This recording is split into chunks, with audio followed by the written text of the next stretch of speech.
بسم اللہ الرحمن الرحیم نحمدہ ونصلی ونسلم علی رسولہ الکریم اما بعد والمتعلق بالالفاظ من جہت الترکیبی۔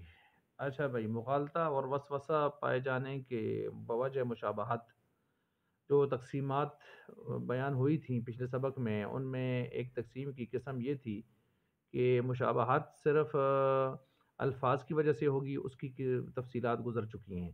دوسری یہ تھی کہ المشابہت الفاظ کی وجہ سے ہوگی، ساتھ من جہت ترکیب، ترکیب کو بھی کا عمل دخل ہوگا۔ اب یہاں پر ہم اس کو بیان کر رہے ہیں سبق نمبر 59 کے اندر۔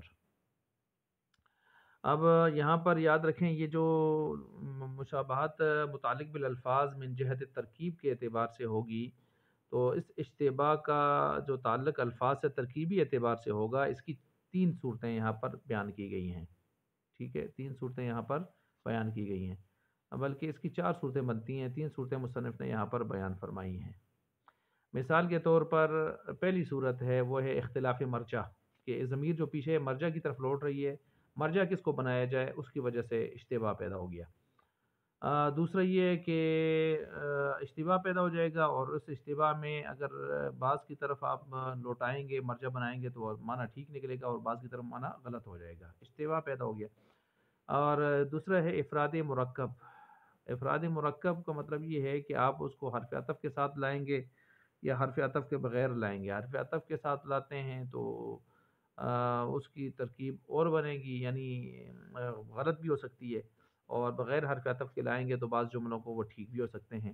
تیسری صورت جو بنتی ہے وہ یہ بنتی ہے کہ جمع منفصل کے طور پر، جمع و منفصل کے طور پر، مثلا آپ کو اس کو حرف عطف کے طور پر لاتے ہیں تو ٹھیک ہے، اور حرف عطف کے بغیر لاتے ہیں تو غلط ہے، یعنی یہ دوسری صورت کے الٹ ہو جائے گی۔ ٹھیک ہو گیا۔ چوتھی صورت جو مصنف نے ذکر نہیں کی ہے، اور وہ یہ بنتی ہے کہ رسم الخط میں امتیاز نہ کرنے کی وجہ سے بھی بسا اوقات یہ اشتباہ پیدا ہو جاتا ہے ترکیب میں کے اعتبار سے، الفاظ کے تعلق سے۔ مثلا دیکھ لیں، اب ہم ہر ایک کی مثال دے رہے ہیں۔ 3 چیزیں جو کہ مصنف نے خود بیان کی اور اس کی مثال بھی دی ہے مصنف رحمۃ اللہ علیہ نے۔ مثلا پہلی چیز دیکھ لیں کہ مرجع آپ بنا رہے ہیں کسی ضمیر کا، تو وہ لوٹا رہے ہیں پیچھے کسی کی طرف۔ مثلا ما يعلمه الحکیم فهو يعمل بما يعلمه۔ اب یہ یہاں پر یا ملو جو ہے، یا ملو کی جو ضمیر ہے ہوا، یہ ہوا کدھر لوٹ رہی ہے؟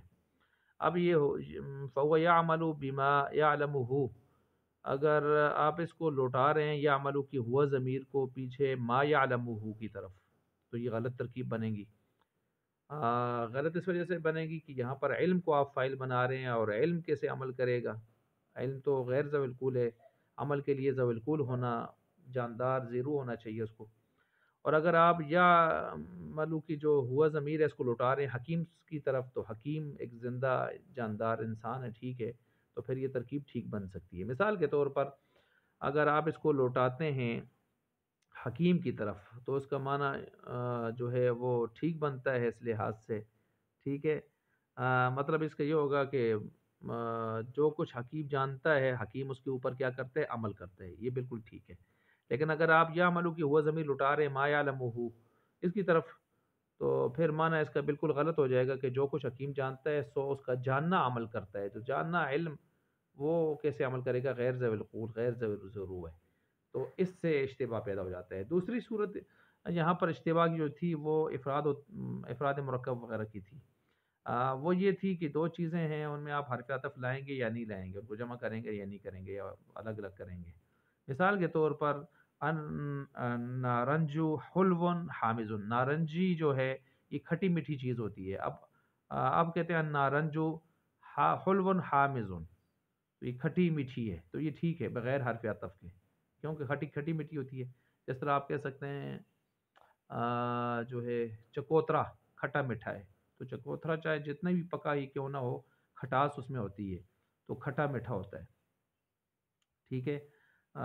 اسی طرح جو ہے، اب اگر اس کو کوئی یوں بیان کرے نارنجو حلون و حامض، نارنجی جو ہے وہ میٹھی ہے اور کھٹی ہے، تو یہ غلط ہو جائے گا۔ کیوں غلط ہو جائے گا؟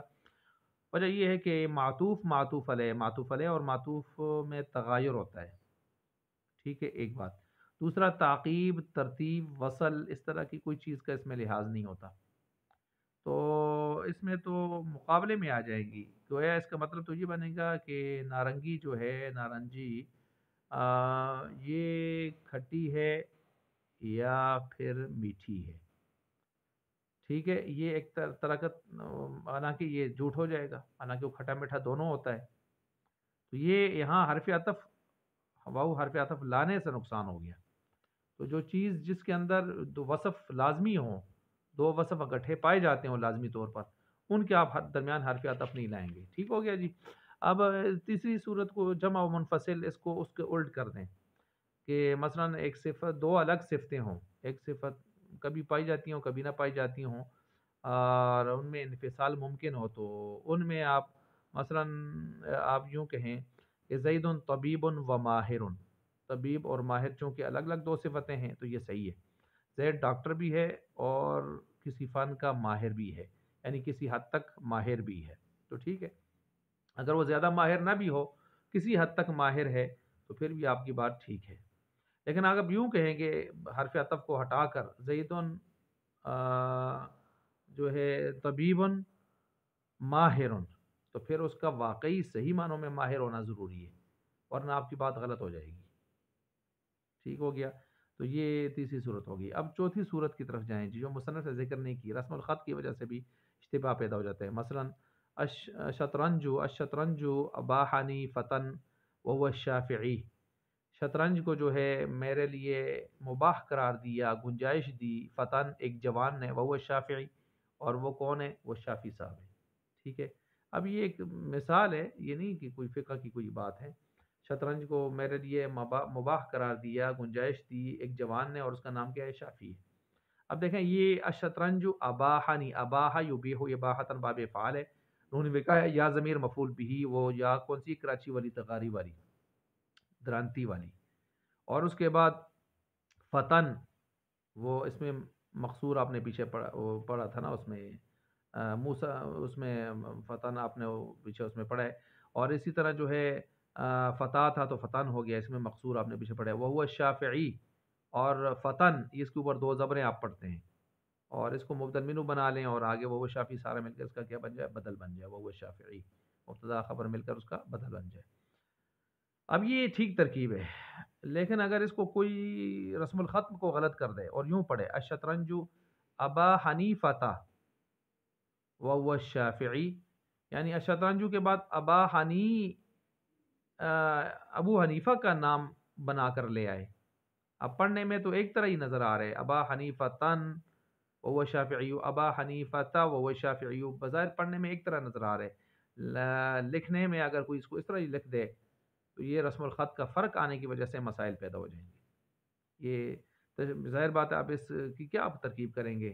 الشطرنج ابا حنیفہ وهو شافعی، یہ تو ترکیب بنتی ہی نہیں ہے، تو یہ تشویش پیدا ہو گئی کہ لکھنے والے نے، سننے والے نے صحیح نہیں سمجھا اور رسم الخط غلط لکھ دیا، تو بات کچھ اور تھی، اس نے کسی اور رسم الخط میں لکھ دی، انداز میں لکھ دی، تو وہ معنی ہی سارا بگاڑ کے رکھ دیا، معنی ہی سارا بگاڑ کے رکھ دیا۔ تو یہ رسم الخط کی وجہ سے، دیکھیں اس کی مثال میں دیتا ہوں، قرآن کریم کے بارے میں یہ اصول ہے نا، کوئی اگر قرآن کریم کی عبارت لکھتا ہے تو رسم الخط کو بھی سلامت رکھے گا۔ مثلا زکوٰۃ کا لفظ یا صلات کا لفظ قرآن کریم میں جو استعمال ہوا ہے وہ صاد لام واو اوپر کھڑا زبر، زکوٰۃ کا زا کاف واو اوپر کھڑا زبر، یہ رسم الخط ہے۔ اب اردو میں دونوں طرح استعمال ہوتا ہے، اس طرح بھی ہوتا ہے اور اس طرح بھی ہوتا ہے، صلات لام کے بعد الف، زکوٰۃ کاف کے بعد الف گولتا۔ اب اردو میں تو آپ لکھیں، لیکن قرآن کریم کی آیت کو جب آپ لکھیں گے تو رسم الخط کا لحاظ ضروری ہوگا، پھر آپ اس کو اردو والے انداز میں نہیں لکھ سکتے، آپ صرف وہی عربی قرآنی رسم الخط کے مطابق ہی لکھنے کے پابند ہوں گے، ٹھیک ہو گیا۔ تو اس سے یہ عام طور پر رسم الخط سے یہ مسائل پیدا ہو جاتے ہیں، ٹھیک ہو گیا۔